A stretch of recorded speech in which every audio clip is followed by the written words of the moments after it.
রাধে রাধে। আজ ডে 10, আজকে শুক্রবার 28 মার্চ 2025। তো আজকের দিনটা আমি অফিস ফেরা থেকেই আমি করছি। তো আমি যেরকম এই ভারত মাতার মন্দিরে দর্শন করেছি, হনুমান চালিসা পড়েছি। দেন আজকে একটা নতুন জিনিস এক্সপ্লোর করেছি, যেটা আমি কালকেই তোমাদের বলেছিলাম, শ্যামসুন্দরী মা। এখানটায় আমি মুকুন্দপুরে বেরিয়ে পড়েছি। তো এই রাস্তা নিজেই দেখে বেরিয়েছি। এক প্রকার আমাকে মা কালী রাস্তা দেখিয়ে দিয়েছে। তারপরে হঠাৎ করে ভুল লাইনেই দাঁড়িয়েছিলাম। এটা আসলে আরতির জন্য লাইন ছিল। তো দেন আমি দর্শনের লাইনটায় চলে গেছিলাম। আজকে যেহেতু অমাবস্যা ছিল, তো আজকের লাইনটা একটু বেশি বড়। এখানকার স্থানীয় যারা মন্দির দর্শন করে তারাই বললেন। তো আজকে এটায় আমি প্রথমবার এসছি। তো এই এতজনের পর আমি দাঁড়িয়েছিলাম। এটা আসলে একজনের বাড়ির নিচেই মন্দির। রিসেন্টলি ইউটিউবে এই মন্দিরটা খুব পপুলারিটি পেয়েছে। তো এটা আমার বিফোর দর্শনের চেহারাটা, খুবই উৎসাহ মনে যে প্রথমবার দেখব। দেন এখানে প্রচণ্ড ভিড় ছিল, তার মধ্যেও কিছুক্ষণের জন্য মাকে দেখে নিয়েছি। খুব ভালো লেগেছে, মন্দিরটা খুব ভালো। এখানে জগন্নাথও ছিল, শিব ঠাকুর ছিল, গণেশ ঠাকুর ছিল, লক্ষ্মী ছিল, সবাই ছিল। তোমরাও একবার এই শ্যামসুন্দরী মাকে দেখতে আসতেই পারো মুকুন্দপুরে। এখানকার পুরোহিত খুব অর্গানাইজ ওয়েতেই সবার পুজো দিচ্ছিলেন। আমার নাম গোত্রও জেনেছিলেন। এখানে একজন আছেন যিনি সবাইকে মাথায় টিকা লাগিয়ে দিচ্ছিলেন, আর আরতির জন্য একটা সাইডে জায়গা করে রেখেছে। এখানে দর্শন হচ্ছে। এখানে অনেক লোক প্রত্যেক 10-15 মিনিট অন্তর অন্তর লাইন দিয়ে সবাই দেখছে। তোমরা দেখতেই পাচ্ছ। এখানে খুব সুন্দর মাকে দেখে নিয়েছি।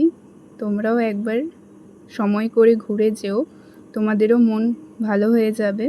আচ্ছা, এখানে ভিডিও করা বারণ ছিল, তবুও আমি ভিডিওটা করে ফেলেছি। ভিডিওর জন্য আলাদাভাবে যেতে হচ্ছিল আসলে, কিন্তু আমি জানতাম না, তাই আমি ভুল করে এই ভিডিওটা করেও ফেলেছিলাম। আমি মন্দির থেকে বেরোনোর সময় আমাকে বলেছিল। দেখতেই পাচ্ছ কি সুন্দর। এই পুরোহিত মশাই আমার নামগোত্র জেনে পুজো দিয়ে দিয়েছিল, আর এটা আমার আফটার দর্শনের লুক। তো মন্দির থেকেই এই ফুল আর পাতাগুলো দিয়েছিল। দেন এই কালীমাতার মন্দিরটা দিয়ে যাচ্ছিলাম, তো এনাকেও একটু দর্শন করে নিলাম। দেন আমি জগন্নাথ মন্দিরে কীর্তন শুনেছি।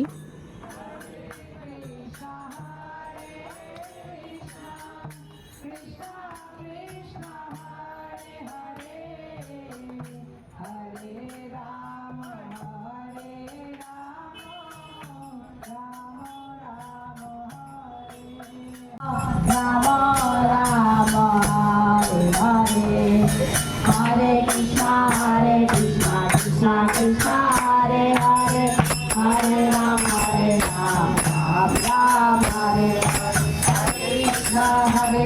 জগন্নাথকে দেখার পর আমার মুখের গ্লোটা দেখেছো? আচ্ছা, পিম্পল আছে বটে, কিন্তু তাতেও আমি খুশি, কারণ আজকে আমি শ্যামসুন্দরী মাকেও দেখেছি, সেখানেও জগন্নাথকে দেখেছি, বাইরেও জগন্নাথের কীর্তন শুনেছি, হরে কৃষ্ণ হরে নাম জপ করেছি। খুব ভালো লেগেছে মনটা। তোমরাও সময় করে একবার কাছে পিঠে ঘুরে আসতে পারো মন্দির। আর তোমরা এই শ্যামসুন্দরী মাকে দেখতে চাইলে আমাকে কমেন্টে জানিও। এটা মুকুন্দপুরেই আছে। আর আজকে সারাদিনে যা যা কাজ করি সেগুলো দেখিয়ে দিই। আজকে হিসাবের খাতায় হিসেব লিখে নিয়েছি। তো হিসেব লেখার পরে আমি কালকে যে টু ডু লিস্টটা বানিয়েছিলাম আজকের জন্য, দেখো সেগুলো আমি সবগুলোই কমপ্লিট করেছি। দেন আজকে আমি 29 মার্চ 2025-এর টু ডু লিস্টটা বানিয়ে নিয়েছি। তো কালকে উইকেন্ডের শেষ, তো একটু এনজয় করব।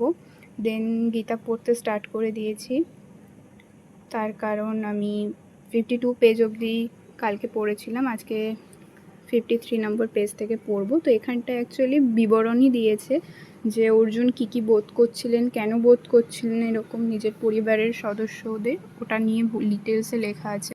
তো সেইগুলো আমি পড়ে নিচ্ছিলাম। তো এখানটায় অর্জুন তার পরিবারেরই অপোজিটে দাঁড়িয়ে যেহেতু যুদ্ধের কথা ভাবছিলেন, তো সেটা নিয়ে খুবই উনি হতাশা বোধ করছিলেন। তো সেটাই উনি কৃষ্ণকে বলছিলেন। ওনার হাত পা কাঁপছে, ওনার খুব ভয় লাগছে, ওনার খুব একাকিত্ব বোধ হচ্ছে। তো এইখান থেকেই আসলে আমাদের যে রিয়েল লাইফ সেটাও ব্যাখ্যা করে। যে আমরাও এরকম একটা সার্টেন টাইমে নিজেদেরকে খুব দুর্বল মনে করি, যে কি করব, যে ডিপ্রেশন আসে। তো এখানটাতে সেটাই লেখা আছে যে অ্যাটাচমেন্ট বা মোহ মেনলি এইগুলো থেকে আমাদের দূরে থাকতে হবে, তার কারণ এগুলো কিন্তু আমাদেরকে পিছিয়ে দেয়। তো অ্যাটাচমেন্ট থেকে নিজেদেরকে দূরে রাখতে বলেছেন বারবার করেই, একটা ডিসিপ্লিন লাইফ মেনটেন করতে বলেছেন। তো ধীরে ধীরে এরপরে যখন কৃষ্ণের বাণী স্টার্ট হবে আমি সেইগুলো তোমাদের সাথে শেয়ার করব। তো গীতার সার তোমরা কে কে ডিটেলসে জানতে চাও আমাকে জানিও, আমি তাহলে গীতার জন্য একটা আলাদা ভিডিও বানাবো যখন আমার অধ্যায় 1 পড়া পুরোপুরি কমপ্লিট হয়ে যাবে। আমি একটা অধ্যায় 1 তারপরে প্রত্যেকটা অধ্যায় নিয়ে একটা শর্ট ভিডিও বানাবো, যেখানটায় আমি যা যা পড়েছি সেটা আমি তোমাদেরকে জানাবো। দেখো, আমাদের নিজেদের লাইফটাকেই যদি আমরা এক্সপ্লেন করি সেটাতে বেটার বোঝা যায়, তার কারণ গীতার মিনিং বোঝার জন্য 10 বার পড়তে হয়, তবে গিয়ে মানুষ গীতার মর্মটা বোঝে। আমি যেহেতু অনেকবার শুনেছি তাই আমার কাছে এখন বিষয়টা ক্লিয়ার, তাই আমি তোমাদেরকে ইজিলি বলতে পারছি। তো দেন এই বিড়ালটাকে দেখানোর ছিল তোমাদেরকে, এটা একটা মোটিভেশন। দেখো, লাইফে ঠান্ডা গরম যাই হয়ে যাক না কেন, ওকে আমি প্রত্যেকদিন অফিস থেকে ফেরার সময় দেখি ও ঠিক এই পাঁচিলটাতে এখানেই ঘুমোয়। Thanks for watching. তোমরা ততক্ষণ নিজেদের খেয়াল রেখো।